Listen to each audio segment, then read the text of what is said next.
Hi, so I just got this new book. It's called the New Bundt Pan Cake Book. And if you really want to up your game on any given recipe, use a Bundt pan.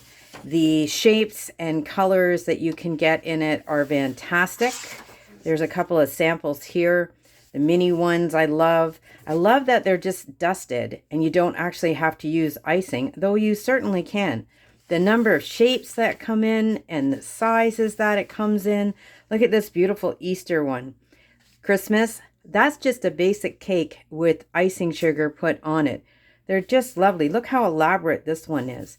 They make great jelly molds that you can do pretty. They do great for making ice rings in your punch. They're just, one time I got a castle one because they come in all different shapes and sizes. And I made a pink cake in a castle and the little girl loved it. And we just put ice cream with it. It was great. Today I'm going to try this honey oatmeal bundt cake. It looks pretty basic. I like that the oatmeal, the decoration is on the bottom and there's nothing fancy happening. It says here that it's a breakfast cake, but I don't know. We'll see what happens. So what I've done is I've preheated the oven. I've got here, I've combined everything.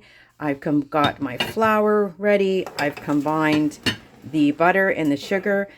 There's a lot of sugar in this recipe, so what I did was cut out about half a cup of the brown and half a cup of the white and added an extra half teaspoon of vanilla, which I find kind of takes care of that sweetness. So we're going to go ahead and fold in the dry ingredients into the wet. I like to do it in two because I find it just a bit easier. There we go. So when you grease a bundt pan, make sure that you grease all of it. And sometimes I use a brush if it's really like, if it's like a castle and there's a lot of grooves and holes, I use a brush to get into it, because when you flip it, you can repair them. It's just a little bit difficult. So that's kind of thick right there. Now I've got the honey and the milk with the extra bit of vanilla. And take that. Now here, like most, it says cake, but I think it's more like a breakfast bread. So you just want to stir it until it's combined. There you go. Now we were beating before. This particular recipe does use more than one bowl, which I'm not really a fan of. I kind of like the single bowl, but it might just be worth it. There's also a great recipe in this book for a gluten-free version, and it doesn't, we're just going to go ahead and pour this. And I like the gluten-free recipe because it doesn't actually ask for gluten-free flour. What it does is it gives you the ingredients that you need to make it gluten-free naturally. So you're using quite a bit of oatmeal, I believe. I can show you that one in a bit. Okay. So we're going to take this, smooth it out a little bit. As I said, the oven's already preheated.